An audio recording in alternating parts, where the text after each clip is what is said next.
Good morning and welcome to SimWorld Today, Tuesday morning edition, which means we are joined by Rico. Good morning, Rico, a matchup Monday aftermath morning. How are you feeling this fine Tuesday morning? Oh, feeling great, man. Thanks for having me on, Marsh. It's always a pleasure to be here with you. All right, well, we've got Rico, which means we're going to talk SWBA, but we would be remiss if we didn't do a little bit of a reaction to yesterday's matchup Monday where we got the full 64 team field.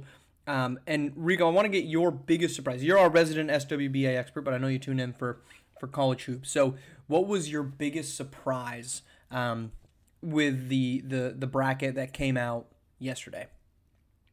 Yeah, so I think my biggest surprise, and people are probably going to look at me and go, this is really not a surprise, but I think Georgetown should have been a one seed for me. I Ooh. just think that the way that they closed the season, their ability to take care of Villanova, and just really listening to you guys, I think on Monday's show, I love the points. Just the way that Georgetown has been able to just really dismantle Villanova. I think you got to feel good about what they're doing. And I just think that the committee should have rewarded them with a one seed. I love what Coach Ed Cooley has done with this unit. And I really feel good about them heading into Hoopsteria.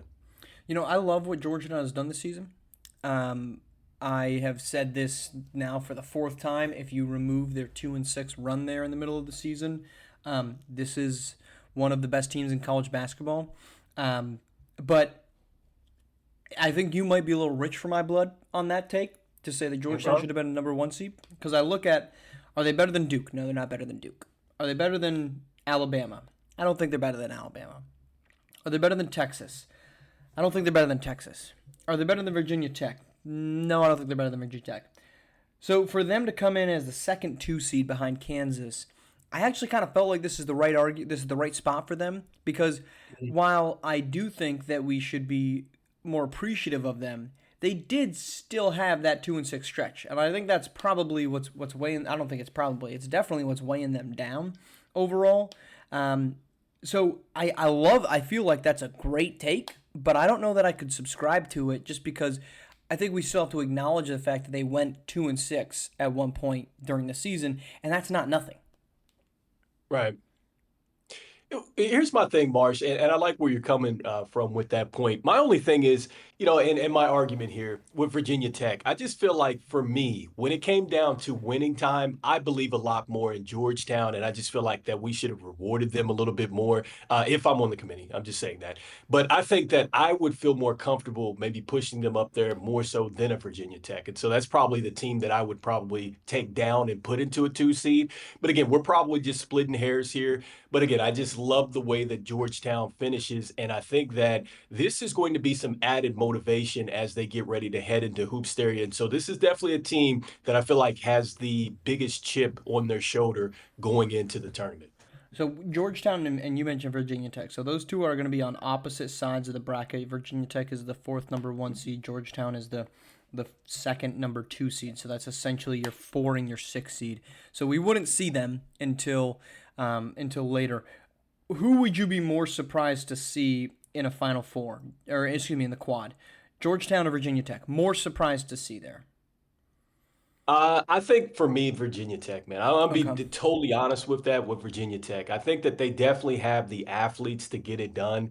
But just with Virginia Tech, man, again, I really wonder when it comes down to clutch time, gotta have it moments, the brightest lights. I just don't know if I necessarily believe in Virginia Tech like that. And so I just don't know what it is. There's not a stat that I could necessarily point to, Marsh, but I Hmm. just don't trust VT when it comes down to winning time. Yeah, they have definitely not proven to be capable of closing games. That continues to be their biggest knock. All of their losses are like the best losses you could possibly have, but their wins they haven't gotten those big wins. I mean, they still have ended up losing all those. And I say good losses because it's against good basketball teams. They haven't lost anybody they shouldn't have. They also haven't beaten anybody that they could have lost to. They just their most notable win is Louisville, and that just doesn't hold up. All right, so you've got Georgetown as your biggest surprise. I'll subscribe. I can understand the argument. And then you've got Virginia Tech as you'd be more surprised them deep. I agree on the second part. To me, the biggest surprise was Jackson State. I thought they should have been a five seed. I had them as a five seed. They ended up as a 6 seed. I thought that was just a. I think we didn't appreciate the fact that they went on the road and beat Memphis in a conference championship game, and we instead are putting them behind teams like Georgetown, who didn't get it done in conference play, Princeton in their own conference, who didn't even make the conference championship game. To me, that just seemed ill. Same thing with Butler, two teams that in your own conference didn't make the conference championship game. I thought Jackson State was a better basketball team than both of them. Yeah, and I love Jackson State too because with Coach Mo Williams, like I think he brings a ton of juice to that program, and I think a lot of people, and this is kind of this is kind of a little bit of a tangent, but I think that there is a statistic for coaches and players that have done it at a high level. And I think that Mo Williams, the way that he did it at the SWBA level, I think that you see a lot of those same characteristics with Jackson State, which is why I always pick with them, man. I love their energy. I love their effort. I love how they beat you up on the boards. Incomparatively speaking, it reminds me of what the Rockets do, right? As far as hitting the boards, like that is what I give from Jackson State. I love their energy. So that's my whole thing with them, Marsh. I like them because of that. All right, let's head to SWBA, where by the last time we spoke to you, we still had first round series underway. So it's an aftermath now of the Warriors beating the Rockets in Game 7. They position themselves with now a matchup against the Minnesota Timberwolves, who have had a couple of days off. Who's winning that series? Can the Warriors beat the Wolves, or is this a wrap and Minnesota has a second straight conference championship game on their horizon? All right, Marsh. So believe it or not, I actually have Golden State winning this Oh, series, man. wow. Yeah, I'm serious. I have Golden State winning this series. I'd love to share my NBA bracket with you that I filled out there. But yeah, man, I have the Golden State Warriors, man, winning that series, man. I really And for do. what reason? What's the thought process behind Golden State winning it? So first, they have the greatest shooter in NBA history. That's number one. And Mm-hmm. even with a bad hand, Marsh, I'm betting with Steph Curry. Okay, I've watched him enough in person, been to the Oracle, watched him, out in LA. Like I've seen enough Steph Curry to believe in him. And then with Draymond, look, I know Draymond is not scoring like that, but Draymond on the defensive end, when you go back and you look at these games, you just throw out the antics, right? The text and all this stuff like that. He's playing some outstanding defense. And I loved what I saw in game 7 from him, the response. And so that means that he's all the way locked in. Jimmy Butler, he's been as cool as the other side of the pillow. I love what they're doing there. It's just a matter of can the younger players step up here? And so that means that you're going to have to get some good contributions from Moses Moody. And I think that this is the series. My X factor is Jonathan Kaminga. I know that that's wild. Ooh. Like Jonathan Kaminga. Look, it does he even play for the Golden State Warriors? Is he more focused on the bag? This look, Jonathan Kaminga, he is going to be a factor this next series. Okay, that's all I'm telling you. Is Jonathan Kaminga will be a factor this next series, and that's what's going to help propel this team past a tough Anthony Edwards and Minnesota Timberwolves game. It's going 7, but it's going to be a tough series. Look, you're speaking my language when you say that Jonathan Kuminga is going to be the difference maker, because I think that the handling of Kuminga and his role has been really, really bad by Steve Kerr. I think that he was able to kind of survive the last series because Steph has a great one, but because the Rockets just weren't good. I mean, they were good, but they just weren't good in the end. And Jonathan Kuminga doesn't really rebound well. Yeah, And that they needed rebounding. I mean, that's what they needed. That's why Kevon Looney played a pretty large role in Game 7. I mean, it's the most Kevon Looney thing ever. He's completely out of the rotation, and then when you need him, you put him in, and he has a great performance. And I thought he played really well in his limited minutes. Um, I'm rooting for the Warriors. I yeah. believe that the Warriors can win, but everything about what didn't go well against Houston, Minnesota does better. Okay, they're bigger sized. That's really what beat up the Warriors. They had Steven Adams, the Houston Rockets did, and the center rotation for the Timberwolves is just better. They've got a legitimate fourth quarter score. The Houston Rockets did not. They have legitimate 3-point shooters. The Houston Rockets did not. So, with all the struggles that Golden State had, I don't see Minnesota being a better matchup for them. I agree with you that Jonathan Kuminga, you would think would be a factor because they need his size and his athleticism, but you can tell when he's on the floor, he has no confidence. I mean, this front office has given him no ability to believe in himself and play with the same type of freedoms that other young players, chief among them Brandon Pajemski, play with. I Yeah. mean, Pons did not play well in Game 7. He played really, really bad. 2 of 14, taking a lot of dumb shots, bad shots. If Jonathan Kuminga did half the stuff that Pods did, he'd be on the bench. But Pods has been given a much longer leash for I don't know what reason, and that's why Jonathan Kuminga is not getting rotation minutes. I think the Wolves are. I would pick the Wolves to win. I don't like doing that, but I don't see how Golden State figures anything out with the size and the depth that Minnesota has. And I feel you there too, Marsh. Like I totally understand. And this is a tough series. It really is. And I hate picking against Ant-Man, but I'm just saying with Steph, I know Mm-hmm. that this is one of those statistics that it's like, well, you don't have a statistic for that. The clutch is going to be there, okay? With all these guys that have been in some big time moments, they know that, look, there's a lot of pressure on this team. And to your point, look, they're going to have some issues guarding the Timberwolves. But let's not, also too sugarcoat the fact that the Timberwolves are going to have some challenges on the defensive end as well.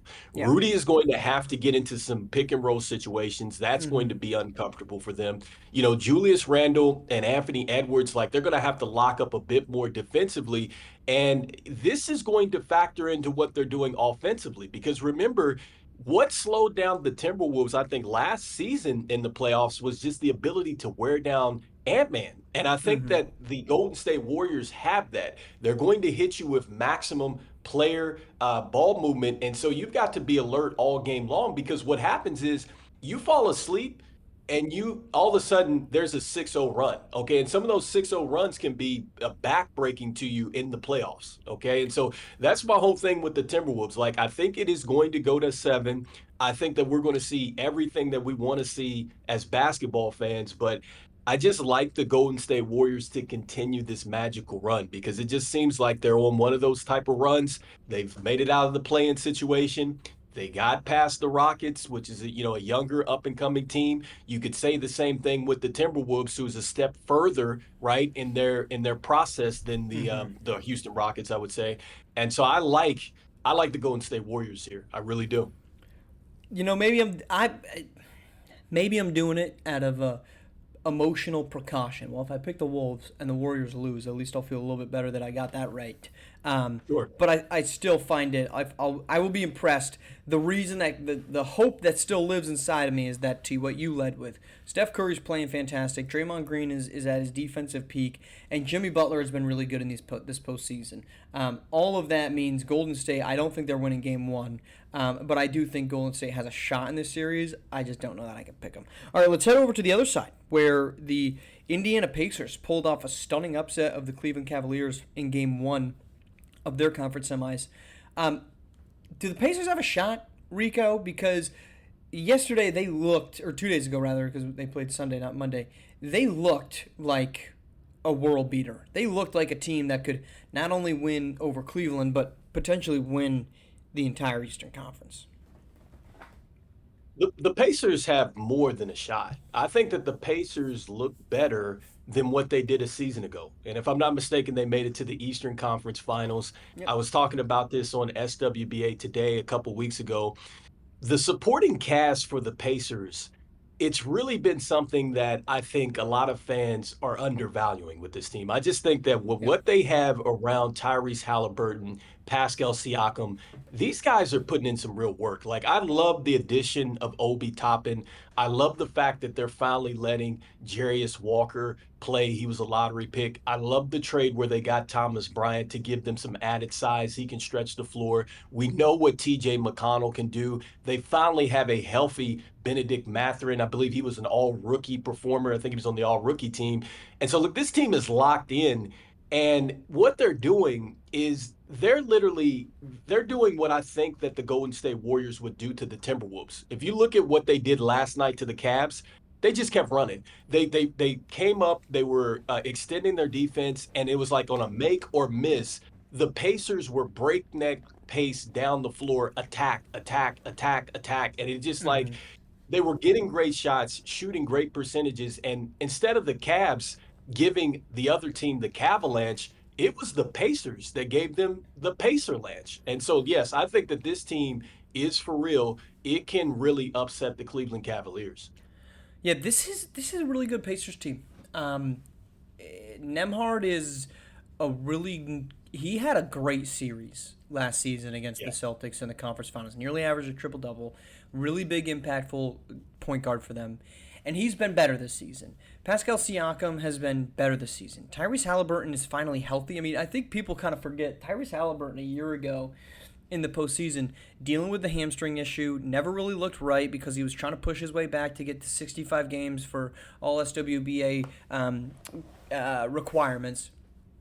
Yep. He's healthy, and when he's healthy, this team is much different. Now, I think that we have to take this win with a slight asterisk because the Cavaliers did not have Darius Garland, and we kind of, Kyle Anderson said his stuff about, well, they're better without him. They're not better without Darius Garland because Ty Jerome is a really good point guard, but he's really a backup point guard when he's doing 20 minutes, 25 minutes, not when he's your starter doing 30, and that really messed up their rotation, I thought, in game one. But to your point, the Pacers are deep. So too, though, are the Cavs, and I still think the Cavs are winning this series. I thought it was a great win. I think it's indicative of just how good the Pacers are, but I think this is a series that's probably going 6 or 7. I still think the Cavs, though, in the long run, over a 7-game series, they're the better basketball team. I'd still expect them to win. I mean, I'm right there with you. I think that this is at least, I'm saying 7. I think that this is going 7 as well. 6, yes, for sure. But I definitely think 7 is what we're looking at with this series. And like you said, I think that's a great point with Darius Garland. Like, yes, the team does change, with Darius Garland out there. And you wonder when he gets back, is he still going to be 100%? All right. And so that's why I'm kind of leaning a little bit more towards the Pacers. But I did not like what I saw from players like Max Strus with the 7, Sam Merrill. Like, I don't like that, Marsh. I just don't like the fact that you're going to be depending on those players because we know what Donovan Mitchell can do. We know what Evan Mobley could do. We know what Darius Garland could do. But that Mm-hmm. supporting cast, I'm telling you, man, the Pacers, they might have one of the better supporting casts left. And I know that's probably going to sound wild to somebody out there looking, but just, I'm telling you, this team is deep. It's a dangerous club. They've got the one win on the road. The series never starts until the road team wins, and the road team wins in game one of the conference semifinals. All right, Rico, where can everyone tune in to you to get all of your recaps every single day? Yeah, man. So we got a lot going on here with SimWorld U coming up with Hoopsteria. So, man, look, you're going to catch me on Clutch Time. That's going to be often. Got another special, program that's coming out that's going to be geared for Hoopsteria. So I cannot wait to jump into that, man. But look, we got a lot coming to the feed, man. So you'll see me out there. Plus We'll be there. SWBA today still rolling through. When we get back to that, I know from a programming standpoint, I know we're more geared towards SimWorld U right now. So when we get the go ahead, hopefully I'll be here talking with you guys about just where we're going with the draft and everything else. So we'll see, depending on what the network heads want, man. I'm right there with you. So All right, that's where you can tune in, Rico. Thank you for coming on. Appreciate everyone tuning in here on SimWorld TV, the only place you can see the game, be the game.